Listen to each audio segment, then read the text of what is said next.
삶의 가능성이다. 가난과 신체 장애를 극복하고 영문학 발전에 기여했던 세뮤얼 존슨이 한 말인데요. 인생을 대하는 자세의 중요성을 짐작할 수 있습니다. 이처럼 뜨거운 열정으로 중년기부터 자신의 재능을 펼치는 분이 있는데요. 오늘은 역사소설가 역사동화 작가이자 최재형 기념사업회를 이끌고 계신 문영숙 이사장님과 이야기 나눠보겠습니다.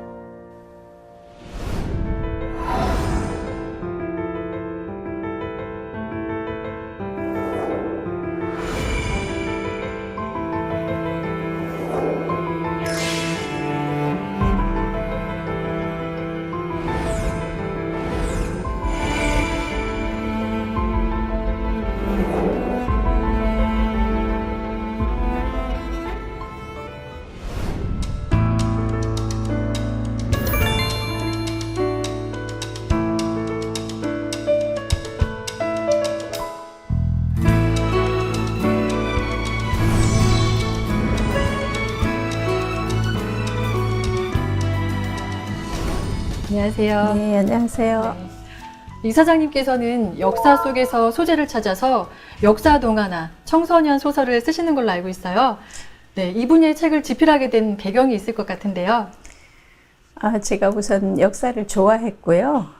또 특별히 소재를 찾다 보니까 첫 번째 책이 역사를 소재로 한 공모전에 당선이 됐어요. 그래서 아무래도 이제 그 좋아하는 쪽으로 또 우리가 꼭 알아야 될 그런 역사 속에서 소재를 찾는 그런 의미가 또 있을 것 같고, 그래서 쓰다 보니까 자연히 그쪽에 책들이 많아졌습니다. 네. 20권이 넘을 정도로 정말 많은 책을 집필하셨는데요. 네. 책 소개 부탁드립니다. 제가 처음으로 낸 책이 무덤 속의 그림이라는 고구려 벽화 사신도를 소재로 한 책이에요. 문학동네 공모전에서 당선작인데요. 그 책을 위시로 해서 이제 일제강점기에 또 소재로 한 우리 강제징용을 당한 그 소년을 소재로 한 책도 있고, 또 궁녀를 소재로 한 궁녀학이라는 책도 있고요. 뭐 여러 책들이 많이 있습니다. 그 외로 또 디아스포라라고 하는 그 한인들이 세계적으로 흩어져서 어렵게 살게 된 우리 식민 지배 시절에 있었던 일인데요. 멕시코로 팔려간 그 기민의 이야기인 에네켄 아이들이나 또 중앙아시아로 강제 이주를 당한 그 까리스키 끝없는 방랑이라고 하는 그런 책, 또 최근에는 이제 최근 이야기로는 또 파독 광부, 또 그리고 우리가 정말 잊어서는 안 될 그 위안부 이야기인데요. 그래도 나는 피었습니다 라는 위안부 청소년 소설이 있고요. 뭐 여러 책들이 많이 있습니다. 또 이제 중요하게 제가 이 독립운동가 최재형을 썼는데요. 이게 2014년에 나왔는데 또 이 책을 씀으로 해서 현재 그 여기 기념사업회 이사장까지 맡게 됐어요. 그리고 가장 최근에 나온 책이 그 사건과 인물로 본 임시정부 100년이라고 하는 게 올해 4월 26일에 출간이 됐습니다. 그래서 책이 이제 여기는 많이 안 가져왔는데, 어떻게 쓰다 보니까 근현대사에 우리가 꼭 알아야 될 우리 민족의 아픔이나 또 그런 책들이 많아서 이제 디아스포라 작가 또는 뭐 역사동화 전문 이렇게 지금 명칭이 붙어 있습니다. 네. 네. 제목만 들어도 어떤 내용인지 짐작이 가는데요. 아까 소개해 주셨던 그래도 나는 피었습니다라는 책 내용은 그 일본군 성노예로 끌려갔던 여성들의 이야기를 다룬 내용이죠? 네. 이 책은 그 위안부 소녀가 겪은 참상을 이제 스토리화 했지만, 보시다시피 이렇게 중간중간에 그때 당시 신문 기사라든지 위안부가 실제적으로 당한 그런 객관적인 사료들을 중간중간에 좀 이렇게 넣었어요. 그래서 더 사실적으로 독자들이 느낄 수 있게 했습니다. 네, 우리가 절대로 잊지 말아야 할 근대사의 큰 아픔인데요. 그래서 우리 어린이들과 청소년들에게 제대로 된 교육이 필요하지 않을까 싶습니다. 네. 역사동화나 소설을 집필하시면서 불이익을 당하신 적도 있으셨을 것 같아요. 특별히 불이익이라고 할 수는 없는데요. 이제 그 에피소드라고 할 수 있어요. 제가 이제 문학동네 6회 수상자인데 지금 19회까지 아마 나갔을 거예요. 그런데 그 문학동네 수상작들을 중국에 그 번역해서 수출하는 그런 프로젝트가 있었는데, 제가 이제 6회 그 수상작이 고구려 사신도를 소재로 한 우리 역사이기 때문에 중국의 동북공정에 이제 의배되는 거예요. 네. 중국 쪽에서 보면. 그래서 제 책만 제외가 됐답니다. 네. 그래서 그런 에피소드가 있어요. 네, 정말 안타깝습니다. 이사장님은 전업주부로 지내시다가 쉰이 넘어서 책을 집필하시기 시작하셨어요. 네. 네. 그 신동아 논픽션 공모를 보게 됐어요. 그래서 그 시어머니를 모신 그 치매 간병 일기를 써놓은 게 있었는데 그거를 투고를 했더니 이제 그게 제 40회 신동아 논픽션에 당선이 됐어요. 그래서 그때부터 내가 글을 쓰는 좀 인정을 받았구나. 그래서 그 뒤부터 이제 스토리가 있는 글을 또 쓰고 싶었고, 그래서 창작 공부를 본격적으로 했고, 또 50 넘어서 대학도 네. 검정고시를 통해서 네. 이제 대학을 나왔고, 그러면서 정말 열심히 썼습니다. 그래서 네. 내 안에 그런 내재되어 있는 것들이 있는 줄은 사실 몰랐어요.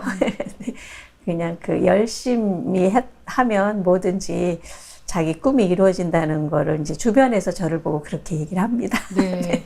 말씀 자체가 스토리이자 교훈이 되는 것 같아요.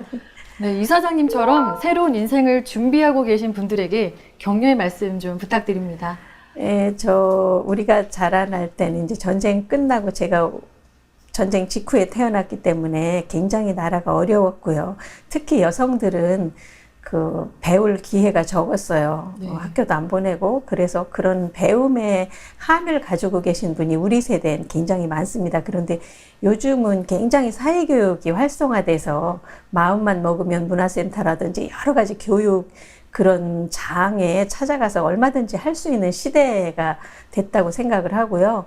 또 자기 꿈을 버리지 않고 계속 그쪽으로 생각을 하면 계속 우주의 기가 그쪽으로 모인다고 할까요? 제 경우는 그런 걸 느꼈다고 할까요? 그래서 내가 꿈꾸는 한 노력하는 만큼 그 길이 열린다는 생각을 갖고 있습니다. 그래서 그 흔히들 주부들을 만나면 이 나이에 이제서 뭘 이렇게 생각하시다가 이제 제가 제 삶을 바탕으로 그 100세 인생, 제2 인생 이런 거를 해서 100세 시대 강연을 하면 용기가 생겼어요. 이제 뭘 해도 할 것 같아요. 너무나 큰 용기가 생겼어요. 이런 말을 많이 하거든요. 그래서 그런 것처럼 정말 요즘은 굉장히 수명도 길어졌고, 그런 기회도 얼마든지 누릴 수 있는 시대가 됐고, 열심히 노력하시면 저보다 더 훌륭한 분들이 많이 나올 거라고 생각합니다. 네. 최근에는 인문학 강연도 하신다고 들었습니다. 네, 제가 이제 우리 특히 연해주에서 활동한 최재형을 비롯해서 안중근, 신채호 굵직굵직한 임시정부 요인들이 그 상해 임시정부가 생기기 이전에는 연해주에서 독립운동을 기초를 닦았다고 할 수 있거든요. 그런데 제가 까레이스키 끝없는 방랑을 통해서 고려인의 그 강제 이주나 또 최재형과 안중근을 책을 내면서 또 그쪽에서 활동했던 독립운동사 이런 거를 자연히 이제 알게 됐고 또 책을 내고 그러면서 알기 쉽게 하는 강연, 아주 학자적인 여러 가지, 뭐라 그럴까요? 고도의 그런 기술을 요하지 않고 일반 사람들이 쉽게 이해하고 또 편안하게 들을 수 있는 그런 강의를 저한테 의뢰가 많이 오고 있어요. 그래서 다행스럽게 생각하면서 열심히 뛰고 있습니다. 그 강연의 에피소드들이 꽤 있는데 한러일 롯데크루즈 강연, 선상 강연을 3년째 하고 있는데요. 그 공해상에서 독립운동가 최재형 강연을 했는데 어떤 강연이 다 끝난 다음에 한 70대 전후된 여자분이 손을 바짝 들고 질문이 있다고 그랬어요. 그래서 제가 이제 긴장을 바짝 했죠. 왜냐하면 질문은 제가 또 모르는 걸 물어볼까봐. 그런데 딱 말씀을 하시면서 이제서라도 최재형 선생을 알게 돼서 너무나 감사한데 마음속으로 너무나 죄송하다. 그러니까 이 공해상에서라도 그 최재형 선생님에 대해서 다 같이 묵념을 할 수 있는 시간을 가지면 어떻겠냐. 너무나 저도 감동을 해서 이제 청중들한테 어떻게 생각하시냐 그랬더니 다들 찬성한다고 그래서 공해상에서 최재형 선생님을 생각하면서 잠시 묵념 드립시다 그랬더니 다 같이 동참을 해서 저도 굉장히 감명 깊은 시간이었어요. 네. 정말 왕성하게 활동하고 계신데요. 아까 잠깐 소개해 주셨던 사건과 인물로 본 임시정부 100년이란 책을 쓰셨는데요. 네. 쓰시게 된 배경이 궁금합니다. 이 책은요, 제가 이쪽에 독립운동 한 것을 몇 권을 내다 보니까 임시정부 100주년이 됐고, 그래서 이쪽을 한번 제대로 답사를 가고 싶었어요. 근데 마침 아마 방송 쪽에 많이 조명이 되셨을 텐데, 김월배 교수라고 안중근 유해찾기에서 아주 굉장히 독보적인 역할을 하고 계시는 네. 교수님인데, 저랑 동양이에요. 네. 근데 그분하고 이제 제가 안중근 아카데미를 수료를 했고, 홍보대사로 활동하고 있는데, 그분도 이제 안중근 연구위원이에요. 그래서 리순에서 연구위원도 하고, 하얼빈 안중근 기념관 연구위원이기도 하고, 또 국내 안중근 기념관의 연구위원이기도 하고, 네. 그래서 그분하고 많은 교류를 하면서 제가 이제 그런 꿈을 갖고 있다 그랬더니, 당신이 이제 중국에 14년째 지금 계신데 중국어도 자유롭게 하고 중국 지리도 다 이제 안내할 수 있으니까, 같이 돌아서 임시정부 100년에 맞춰서 책을 내자고 제안을 했어요. 그래서 저도 그냥, 진짜요? 하고 이제 달려가서 중국, 상해, 항저우, 충칭, 시안까지. 그리고 이제 저희 시 이모님이 여자 광복군이세요. 지금 돌아가셨는데, 그래서 그분이 이제 시안에서 활동을 했기 때문에 시안까지 가서 답사를 하고 이제 정말 야심을 갖고 이 책을 냈는데, 이 책의 최초의 여기 아마 그게 있을 건데요. 안중근이 지금 단지동맹을 어디서 했는지 아직 그냥 연추, 하리, 북은 이렇게만 나와 있는데, 이 김월배 교수가 동경 외교사령관에 가서 최재형의 집에서 안중근이 단지동맹을 했다는 보고서가, 이게 밀정의 보고서인데, 고노주따로 외무대신한테 영사가 보고한 문서예요. 근데 여기에 정확하게 최재형의 집에서 단지동맹을 했다는 그 문서를 이 책에 최초로 실었습니다. 그래서 나름 굉장히 의미가 있고요. 그래서 시의성에 딱 맞게 하나의 획을, 제가 임시정부를 전공한 교수도 아니고 그렇지만 일반인들이 쉽게 접할 수 있게 책을 내게 돼서 저도 대단히 의미 있게 생각하고 있습니다. 네. 안중근 의사의 단지 동맹 장소가 최재형 선생의 자택이었다는 새로운 사실인데요. 네. 최재형 선생은 어떤 분이셨는지 좀 설명 좀 해주세요.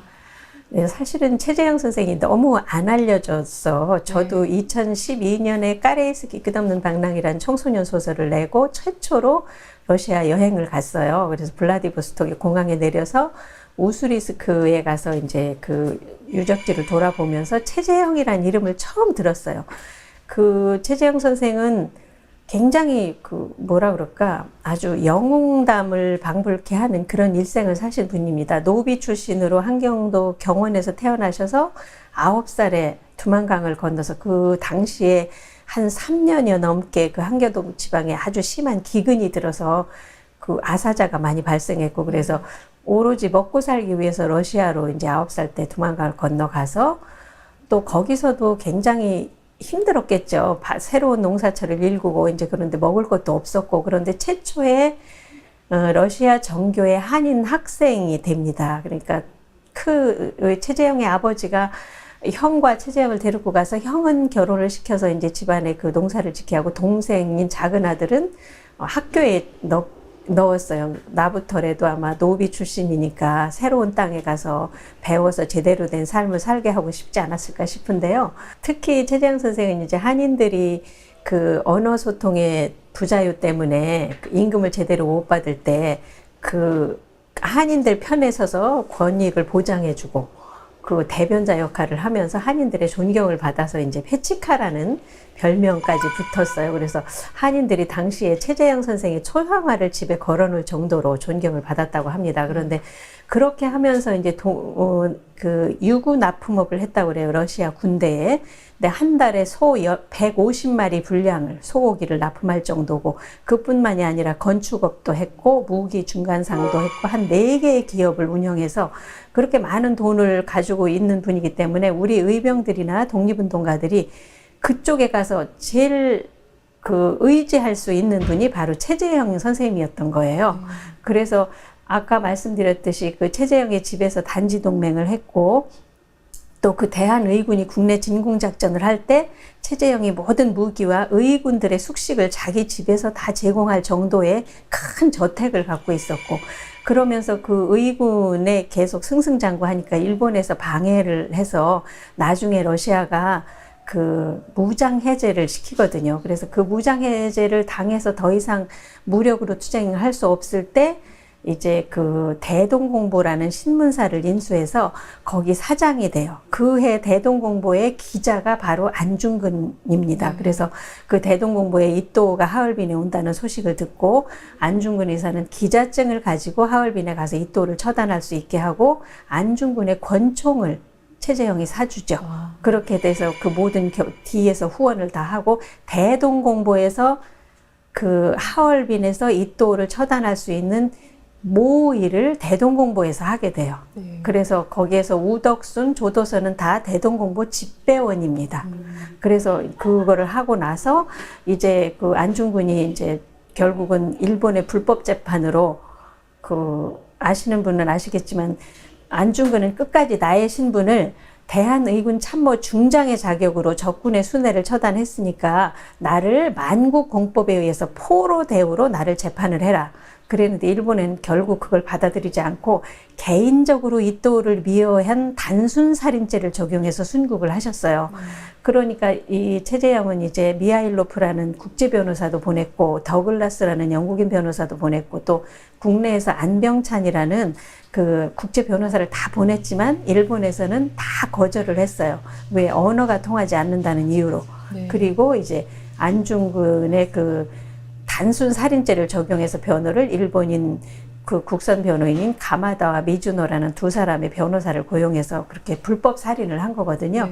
그래서 안중근 의사가 돌아가시자 또 최재형 선생은 그 안중근의 가족들을 또 그쪽으로 와서 돌보고, 그 올가의 자서전에 보면, 5째 딸이 올가인데 그 자서전에 보면 이제 안중근 의사가 자기 집에서 권총 연습하는 장면도 나와 있고, 또 안중근 의사가 돌아가신 다음에 엄마가 올 때마다 옷가지와 음식을 챙겨줬다는 기록도 나오고 그럽니다. 그래서 그렇게 언론가로 또 독립운동가로 또 나중에 이제 그 자상한 아버지라는 건 무슨 뜻이냐면 1920년에 일본이 4월 참변을 일으켰어요. 그래서 연해주 일대에 있는 독립운동가들을 다 싹쓸이 하다시피 학살을 시켰거든요. 그게 신안촌 참변이라고도 하고 4월 참변이라고도 하는데, 그때 이제 그 전투를 하다 집에 잠깐 들렀을 때 그 자기 집이 다 그 일본 헌병들에게 포위가 됐어요. 그 밀정들에게.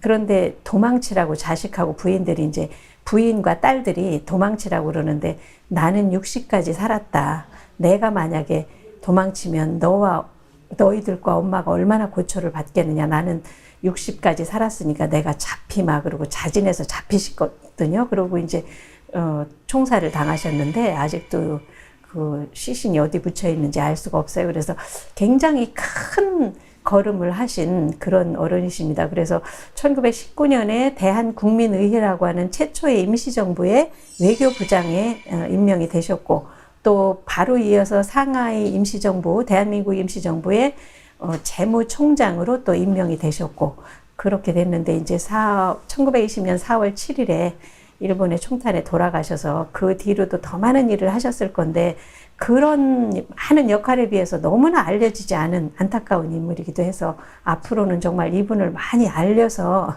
우리 국민들이 이렇게 훌륭한 분이 있었다는 거를 아이들도 롤모델로 삼아서 그런 우리 국가가 자랑해야 될 인물이 아닌가 생각합니다. 네. 최재형 선생은 연해주 항일운동 대부로 알려져 있는데요.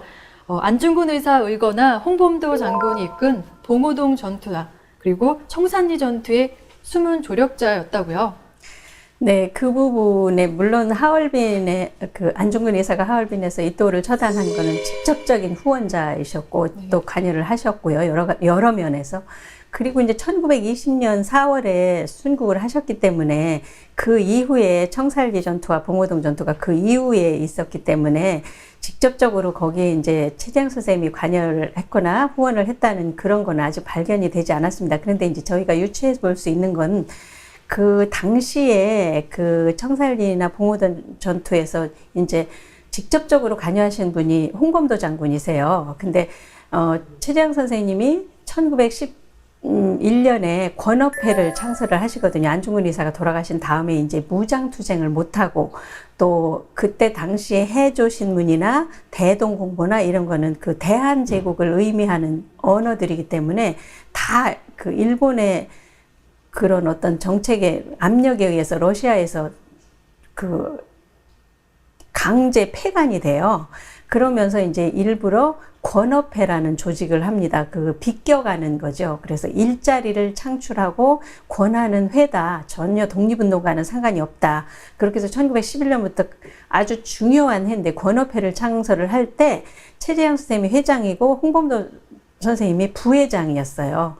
그러니까 그렇게 이제 밀착이 됐고, 물론 국내 진공작전 할 때도 안중근도 그 홍범도 장군의 그 부대에 지원을 받기도 하고, 그래서 계속해서 같이 활동을 하셨다가 20년에 돌아가시고, 그 이후에 청살리 대전 그 봉오동 전투 이런 게 있었기 때문에 이제 무기 중간상을 하셨고, 또 대한의군의 무기를 다 직접적으로 지원을 하셨고, 또 러시아도 아주 유창하셨을 뿐만 아니라 러시아인과의 인맥도 이분이 굉장히 오랫동안 쌓여 있었기 때문에 무기를 싼 값에 구입할 수 있었다고 보고, 그리고 이제 그때 당시 봉오동 전투나 청살리 전투에 주로 쓰인 무기가 그 체코 군들이 사용했던 그 모신총이거든요. 근데 이제 그 총의 위력을 발휘했다고 하죠. 그런데 그 이전부터 최재형 선생이 체코군이 이제 블라디보스톡을 통해서 본국으로 귀환을 할 때 많은 무기들을 팔고 갑니다. 그때 이제 그런 역할들을 많이 하셨을 거라고 이제 유추를 하고 있죠. 그런데 그런 것들이 그 강제 이주가 됐고, 또 미리 20년에 또 이렇게 순국을 당하셨고, 또 강제 이주 바로 전에 많은 지식인들이 또 숙청을 당했고, 그래서 강제 이주를 당하고 그런 데서도 이 선대들의 독립운동을 밝히면 생명의 위협을 다 느낀 거예요. 강제 이주 이후에도. 그래서 모든 자료들이 지금 너무나 안타깝게도 소실되고 잊혀지고 매몰되고, 그래서 그런 부분들을 앞으로도 연구를 많이 해야 되고 그런 부분입니다. 네, 그런데 안중근 의사처럼 최재형 선생도 매장 장소를 모른다고요? 네, 최재형 선생님도 안중근 의사처럼 지금 어디에 묻혔는지 또 어디쯤에서 총살을 당했는지 정확하게 알지 못하고 있습니다. 시신도 찾지 못하고요. 그때 당시에 독립신문에 보면 그 사의사를 곡함 그래가지고 굉장히 큰 기사가 났어요. 근데 최재형 선생님을 의시해서 이제 그 감옥에 갇히셨다가 다른 감옥으로 이송하는 과정에서 탈주를 시도해서 총살을 했다 이렇게 나오는데, 그거는 사실이 아니라고 지금 유족들도 그러고, 이제 그 정황상 잡혀서 손이 묶이고 그랬는데 무슨 탈주를 그렇게 했겠느냐 그러면서 이제 그냥 의도적으로 총살을 해서 그 후손, 그러니까 가족들이 그 시신을 수습할 수 없게 그냥 만매장을 했다 그렇게 얘기를 하는데, 그 장소를 정확히 알지 못합니다. 그래서 뭐 왕바살제 언덕이라고도 하고, 그래서 우리도 탐방을 가면 그쪽에 가서 그냥 이렇게 예를 표하고 그러는데요. 요번에 카자흐스탄에 그 외증손녀인데 박다찌아나라는 외증손녀가 지금 카자흐스탄 독립유공자 후손협회 회장을 맡고 있어요. 근데 그분의 말에 의하면 막내딸이, 그러니까 자기의 이모 할머니가 되겠죠? 그 막내딸이 그 장소를 알고 있었다 그랬는데, 지금 현재 석유회사 건물이 들어가 있어서 그 건물 아마 그 터가 아닐까 그렇게 생각을 한다. 그런데 그 얘기를 듣고 보니까 더 발굴도 할 수 없을 것 같은 생각이 들어요. 그냥 평지 같으면 시신이라도 찾아볼 수 있겠는데 건물이 들어섰다고 하니까 더 암담해서 참 안타까운 일입니다. 네. 안중근 의사와 최재형 선생의 매장지를 하루빨리 찾아야겠습니다. 네. 네. 현재 독립운동가 최재형 선생의 기념사업회 이사장을 맡고 계신데요. 어떤 단체인지 소개 좀 해주세요. 네, 이 최재형 기념사업회는 이제 맨 처음에 2010년에 기업하시는 분 네 분이 그쪽에 이제 그냥 여행을 가셨다가 뭐 기업할 게 있나 뭐 소재 겸겸 추석맞이 그 행사를 참관하게 됐어요. 거기 가면은 우스리스크에 고려인 문화센터라는 데가 있는데 거기에서 매년 추석맞이 행사를 합니다. 고려인들이.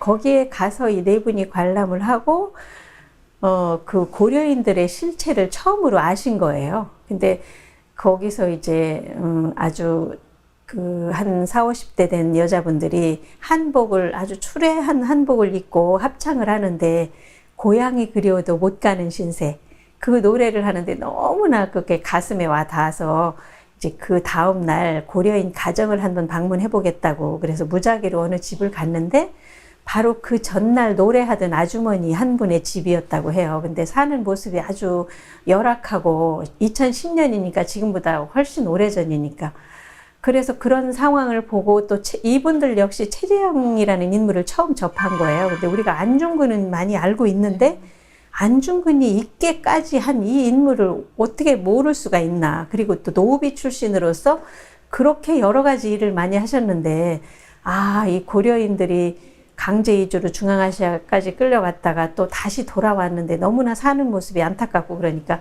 이 최재형이라는 이름을 붙여서 최재형 장학회를 만들어서 십시일반 정신으로 우리 고려인 후세들을 좀 키워보자.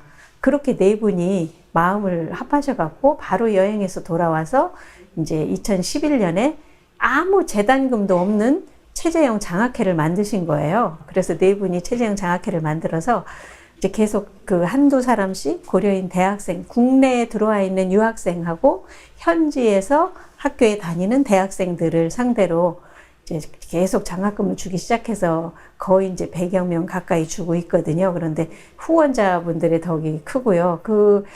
그러면서 이제 2015년에 사단법인으로 이제 정식으로 최재형 기념 선양도 해야 되겠다. 그래서 현재 보훈처 승인 독립운동가 최재형 기념 사업회로 이제 거듭났고 저는 2014년에 최재형을 쓰게 되면서 책도 쓰고 이렇게 책으로 최재형 선생을 많이 알리니까 홍보대사를 해라. 그래서 뭐 알았다고 그러고 이제 하다가 한 2016년 하반기부터 제가 이제 이사로 활동하다가 상임이사로 이제 실질적인 일들을 좀 했어요. 왜냐하면 저분들이 연세가 너무 많으시니까 이렇게 뛸 수 있는 나이가 지났고 또 제가 책을 썼기 때문에 최재형에 대해서 스토리를 쫙 깨고 있고 그렇게 해서 하다가 이제 2019년 올해 2월에 일하는 이사장으로 최재형 기념사업회 이사장을 맡게 됐습니다. 네. 네. 다양한 활동을 하고 계신데요. 최재형 선생이 순국하기 전까지 기거했던 집을 네. 국가보훈처에서 올해 네. 3월 네. 독립운동 기념관으로 조성했다고요? 네, 이제 그 집이 원래 크라스키노에 대한의군 300여 명이 숙식을 하던 그런 집은 굉장히 큰 저택이었지만 1937년에 고려인 전체가 중앙아시아로 강제 이주를 당했기 때문에 지금은 흔적조차도 없고요.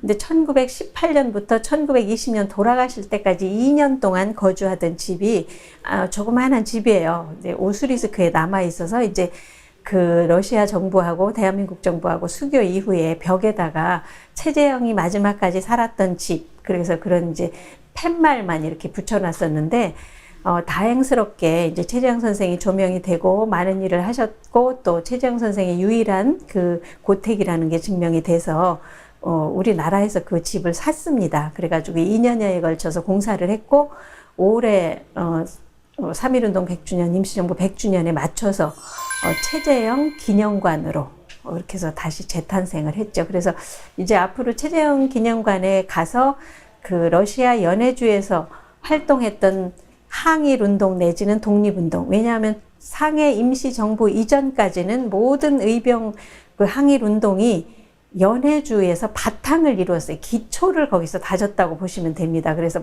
많은 그 상해 임시정부 요인들도 그쪽에서 활동을 하셨어요. 신채호 선생이나 뭐 이동희, 뭐 아주 강우규, 뭐 여러분들이 다 그쪽에서 최재형 선생님과 같이 기반이 돼서 활동을 하셨는데, 그 기념관이 이제 앞으로 많은 그 탐방객들이나 이런 분들에게 그쪽의 독립운동 역사를 다 증언해 줄 수 있는 그런 시설이 돼서 너무나 잘 된 거죠. 우수리스크에서 항일투쟁의 흔적을 엿볼 수 있는 전시관인데요. 내년이 선생의 순국 100주년이라고 아까 하셨는데요. 좀 더 설명해 주세요. 네, 1920년에 그렇게 돌아가셨기 때문에 이제 내년 2020년이 순국 100주년이 됩니다. 그래서 특히 요번에 이제 국회 그 문화관광위에서 안민석 의원하고 그 최재형 순국 100주년 추진위원회가 생겼어요. 그래서 이제 그 최재형 기념관은 국가에서 사서 그렇게 다 이제 설치를 했지만, 그 기념관 안에 기념비와 흉상을 그 100주년에 맞춰서 지금 세우기로 해서 올해 8월 12일 날 기념비 및 흉상 제막식을 그 안에서 하기로 돼 있고요. 내년에는 이제 100주년이기 때문에 저희가 그 다른 타 독립운동가들과의 연계를 다시 살펴보는 국제 세미나를 할 예정입니다. 그리고 이제 순국 행사 및 여러 가지 행사도 이제 순국 100주년에 맞춰서 좀 더 많이 다양하게 해보려고 노력하고 있습니다. 네. 네. 심혈을 기울이시는 만큼 성공리에 이루어지길 바랍니다. 네, 감사합니다. 네, 이제 마칠 시간이 다 됐는데요. 마지막으로 하고 싶은 말씀이나 계획이 있다면 말씀해 주세요.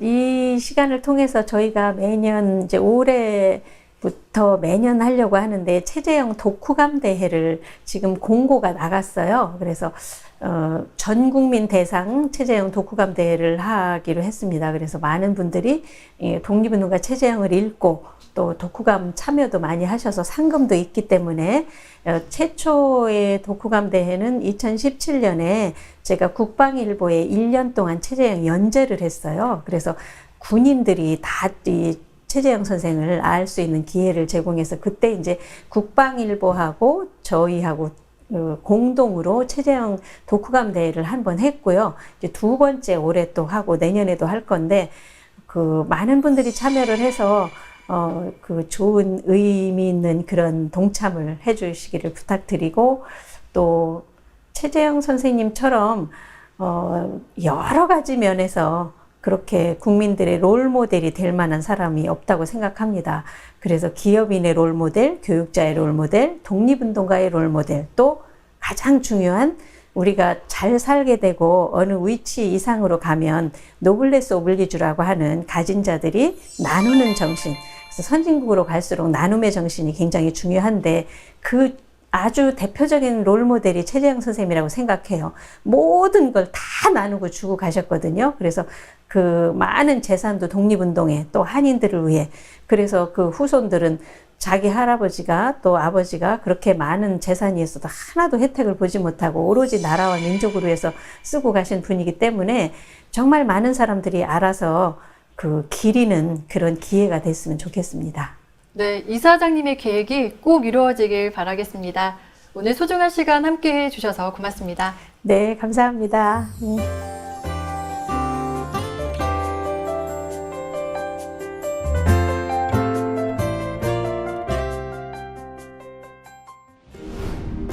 지금까지 문영숙 이사장님과 역사 관련 서적 집필과 최재형 기념사업회 활동에 대한 이야기 나눠봤는데요.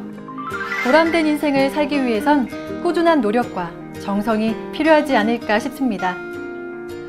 앞으로 문 이사장님이 더욱 왕성한 활동하시길 바라면서 문화와 인물, 오늘은 여기서 인사드리겠습니다. My life is brilliant. My love is pure. I saw an angel. Of that I'm sure. She smiled at me on the subway. She was with another man. But I won't lose no sleep on that, 'cause I've got a plan. You're beautiful. You're beautiful. You're beautiful. It's true. I saw your face in a crowd